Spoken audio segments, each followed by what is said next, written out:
Salam alaikum tout le monde. Alors l'autre jour, quand on était en cours, il y a le prof qui a rendu les devoirs. Et comme d'habitude, j'ai eu la meilleure note. Alors que mes potes, je sais pas, ils ont eu des 12, des 7, des 8. Pas ouf quoi. Je me demande comment ils peuvent avoir de si mauvaises notes alors que c'est trop facile. Oui. Bien, c'est pas pour voir. Et tu sais ce que tu viens de faire là? T'as fait preuve d'arrogance un peu. C'est une sorte d'arrogance et on va peut-être essayer d'en parler aujourd'hui, ok? Donc le sujet d'aujourd'hui, ça sera l'humilité, l'arrogance et l'orgueil. On essaiera d'aborder tous ces différents aspects et rester avec nous jusqu'à la fin pour un échange très enrichissant, Inch'Allah. Un mois pour se transformer. Entre spiritualité, sagesse et défi, vivez pleinement le Ramadan avec les Shakirs francophones. Les amis, vous allez bien? Merci Ok. et toi?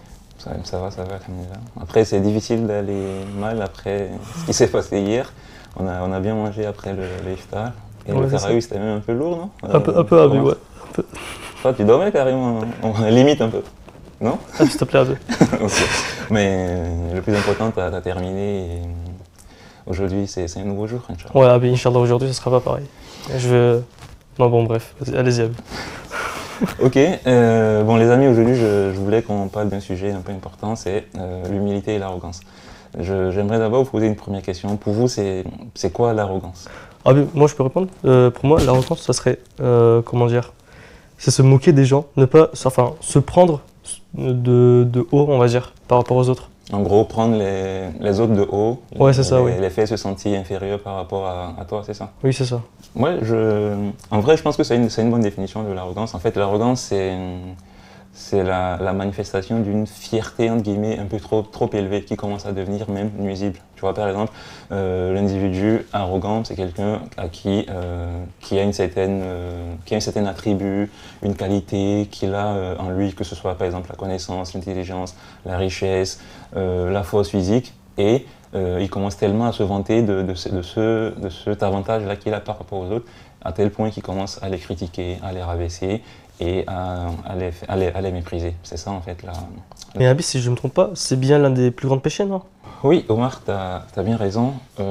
L'arrogance ou encore l'orgueil, c'est un péché très très grave en islam. C'est un péché qui nous attire la colère d'Allah subhanahu wa ta'ala et c'est quelque chose qu'on n'a pas envie de faire.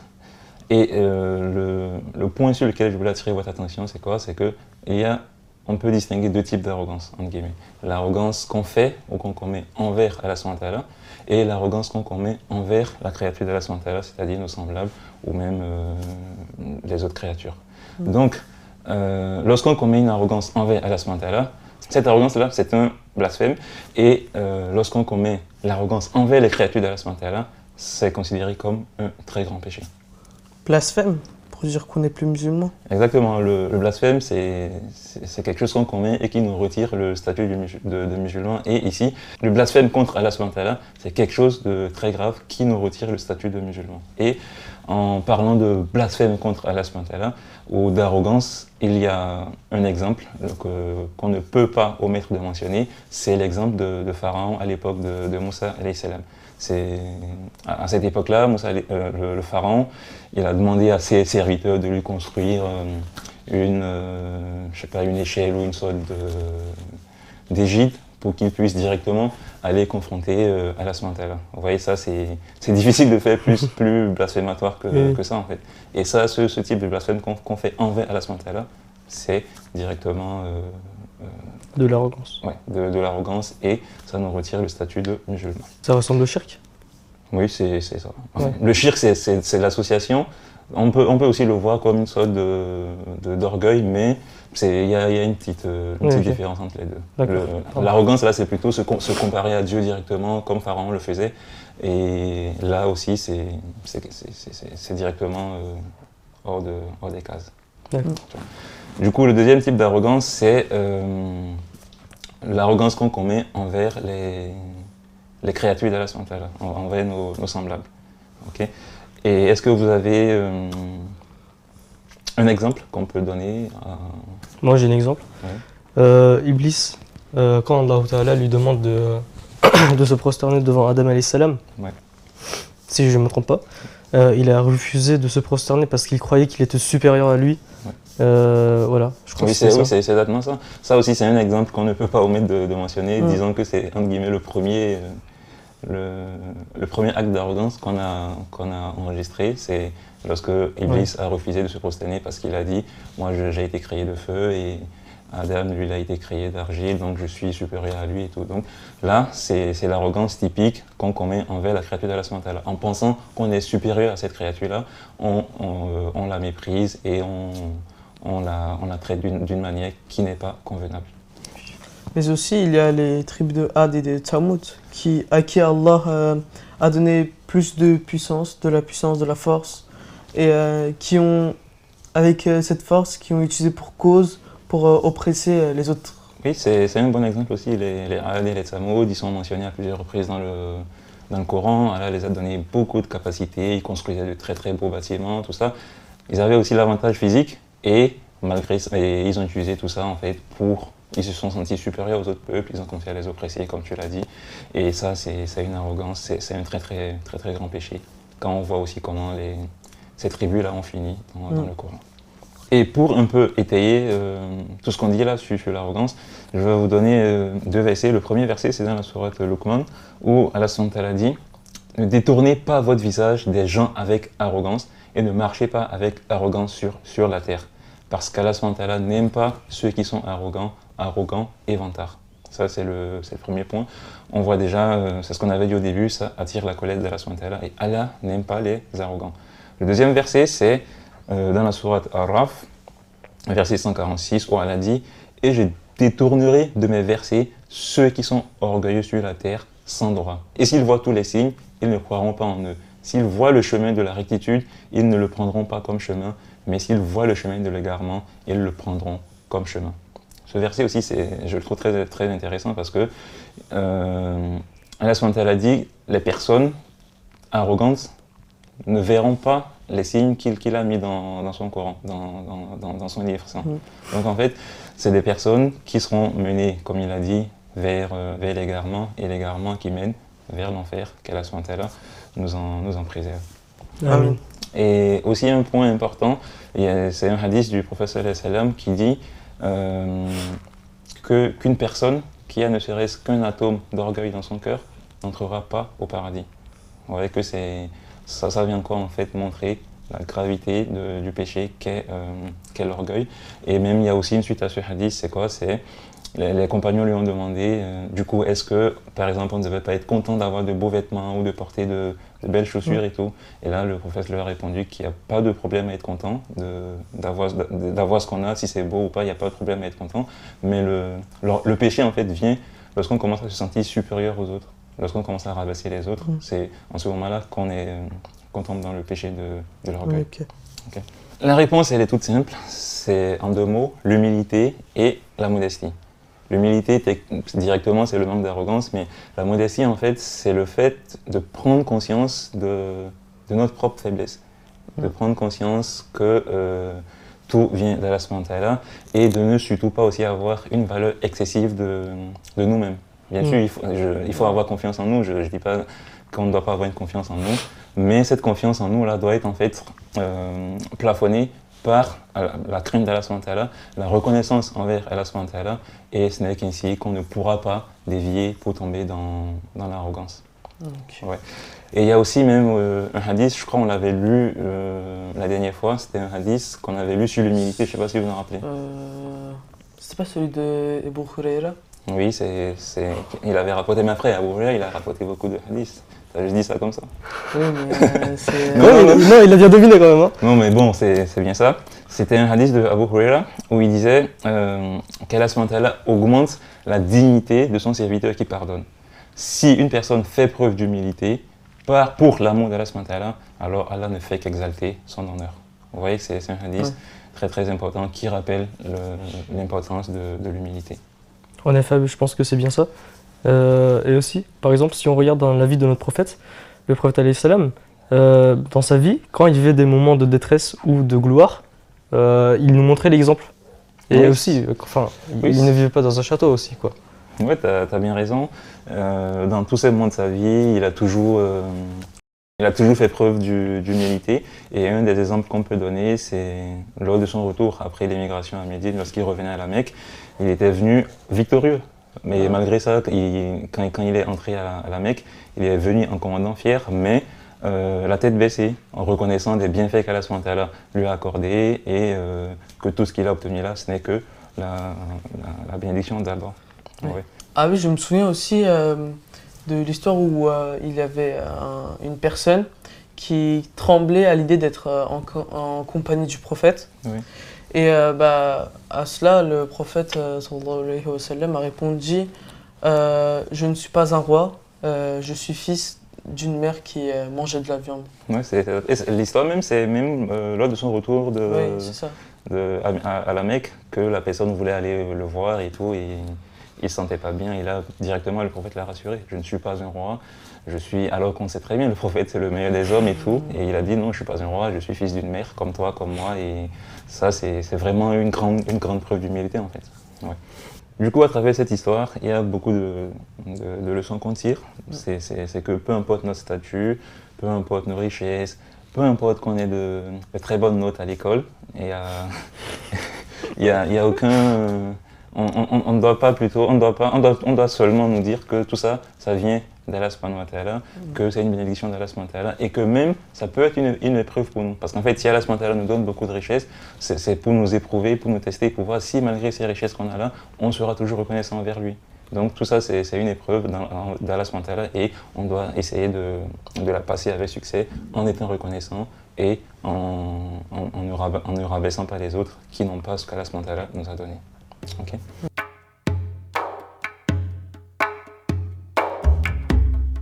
Vous savez les amis, il y a quelque chose que je voudrais partager avec vous. Le prophète sallallahu alayhi wa sallam, c'était le leader de sa communauté. C'est le prophète qui a été envoyé.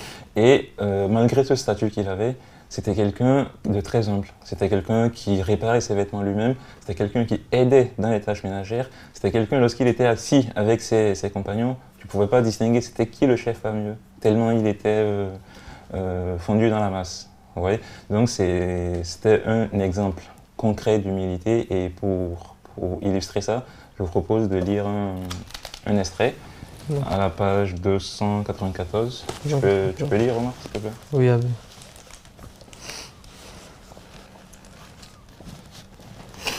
Tu l'as trouvé? Oui, c'est bon. Je peux commencer? Oui, vas-y. Le peuple arabe était réputé pour sa générosité, même avant l'avènement de l'islam. Quand nous regardons la poésie de ces temps pré-islamiques, nous voyons que les Arabes étaient fiers de leur générosité. Toutefois, leur générosité n'était pas faite pour l'amour de Dieu, ni pour un motif altruiste. Au contraire, c'était une raison d'orgueil et de fierté. Mais la générosité du messager était purement pour Dieu. Il ne la mentionnait jamais. Quand un poète le louait pour sa générosité, il attribuait tout le bien qu'il avait ou faisait à Dieu. Il ne s'attribuait jamais ses vertus ou ses actions. Ou ses bonnes actions, pardon. Ok, encore une fois, un extrait très intéressant. Si vous voyez bien dans l'extrait, il y a une partie, la première partie où Jafeni il traite de la différence de générosité entre l'époque avant l'islam, avant le prophète, et l'époque d'après. Avant l'islam, la générosité qu'on retrouvait dans la communauté, c'était une générosité que les gens utilisaient pour surtout se glorifier, pour se faire une place dans la société. C'est-à-dire que on pourrait dire que oui, telle personne donne beaucoup plus et tout, donc la personne est à un certain piédestal dans la société. Donc c'était fait dans un but totalement intéressé. Sauf qu'après le prophète sallallahu alayhi wa sallam, lorsqu'il est venu, lui a instauré une nouvelle manière de faire, où il a élevé en fait la générosité à un niveau spirituel supérieur. En gros, là, lorsque tu donnes ou lorsque tu fais quelque chose, tu le fais uniquement pour Allah subhanahu wa ta'ala, et c'est ce qu'il a essayé d'enseigner, c'est ce qu'il a essayé de nous montrer à nous, et c'est ce que nous devons essayer de copier. Tout ce qu'on fait, tout ce qu'on donne, on doit reconnaître que ça vient d'Allah subhanahu wa ta'ala et qu'on le donne pour Allah subhanahu wa ta'ala. Ouais. Ah oui, c'est vrai, Abbé, de nos jours, les personnes font de bonnes actions pour être valorisées ou bien récompensées. C'est exactement ça, c'est quelque chose qu'on peut retrouver facilement, on peut tomber facilement dedans, mais c'est là que les enseignements de notre prophète interviennent, qui viennent nous dire que lorsqu'on fait quelque chose, on doit avoir une intention totalement pure, totalement tournée vers la reconnaissance d'Allah subhanahu wa ta'ala et d'essayer de l'appliquer. Sans avoir d'arrière-pensée. Ouais, sans avoir d'arrière-pensée, quoi. Sans attendre quelque chose en retour, une récompense de la part de quelqu'un. Tu sais que tout vient uniquement d'Allah subhanahu wa ta'ala. Et ça aussi, normalement, c'est quelque chose que Oustad Saïd Nursi nous mentionnait, lui, dans sa manière de penser, dans sa manière de faire. Il dit qu'il supprime le jeu dans son vocabulaire. En gros, le simple fait de dire « j'ai fait quelque chose, j'ai fait ci, j'ai fait ça », c'est un peu comme si ça attribuait les mérites lui-même de ce truc-là. Donc il préfère dire « nous avons fait ci, nous avons fait ça », c'est beaucoup plus inclusif et comme ça, il évite de tomber en fait dans une situation où il ne reconnaît pas que... Enfin, il s'attribue le mérite à lui-même, quoi, tu vois. Donc c'est un peu ça. Et Raja Effendi, lui, il va même plus loin en supprimant le nom. Et il préfère plutôt utiliser le « il » pour témoigner, pour montrer que le « il » qui désigne Allah subhanahu wa ta'ala en majuscule, pour témoigner que tout ce qu'on a, tout ce qu'on fait ne provient pas de nous, mais uniquement d'Allah subhanahu wa ta'ala. Donc, on aura lu un extrait bien enrichissant. Il faut que ça nous fasse réfléchir, qu'on travaille sur notre propre personne, qu'on travaille sur le fait d'avoir des intentions pures et sincères et qu'on n'essaie pas ou on peut de s'attribuer les mérites de tout ce qu'on fait, de tout ce qu'on a et qu'on se remette uniquement à Allah subhanahu wa ta'ala, notre créateur. D'accord. Inch'Allah.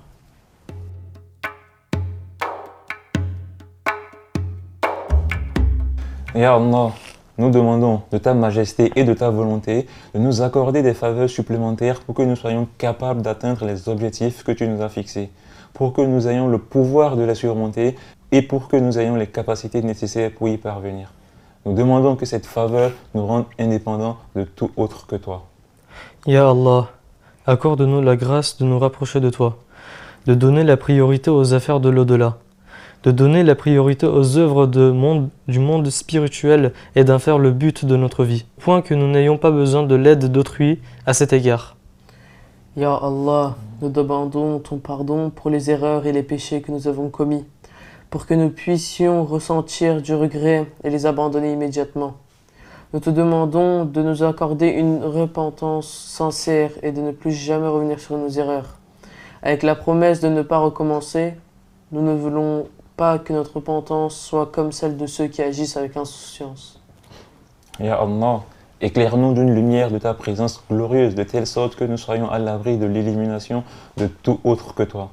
Ya Allah, afin de supporter les calamités auxquelles nous sommes exposés, de les supporter, puisses-tu nous honorer à travers une patience exemplaire que tu as accordée à ton prophète Yaqub alayhi salam, de telle sorte qu'il nous rende libres de nous plaindre de notre situation auprès de tout autre que toi. Amen. Amin.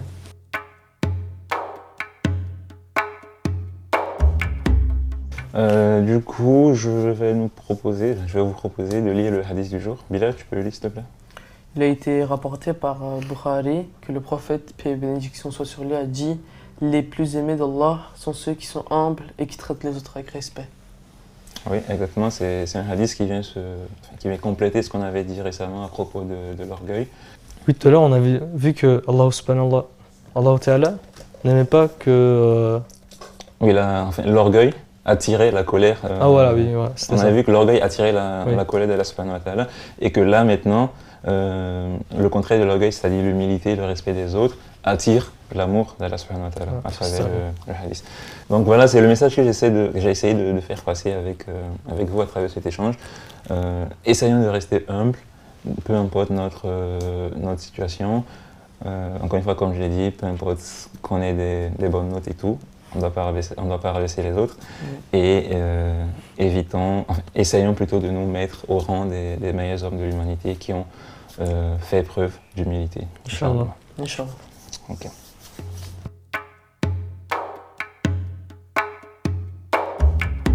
Aujourd'hui, j'ai appris de mes erreurs. Que je devais rester humble et que je ne devais pas me moquer de mes amis. J'ai appris cela grâce à l'assise du AB, que je remercie. Et aussi grâce à la vie du prophète que j'ai lu dans ce livre, Mohammed, le messager de Dieu. Ce livre est exceptionnel, que vous pouvez retrouver dans la ligne de description. Je vais aller me pardonner auprès de mes camarades Voici la question du jour. Combien il y a de types d'arrogance et lesquels? Répondez en commentaire. Et à demain, Inch'Allah, pour un nouvel épisode pour mon Ramadan 2025. N'oubliez pas de vous abonner, liker et partager cette vidéo si vous l'avez aimé. À demain.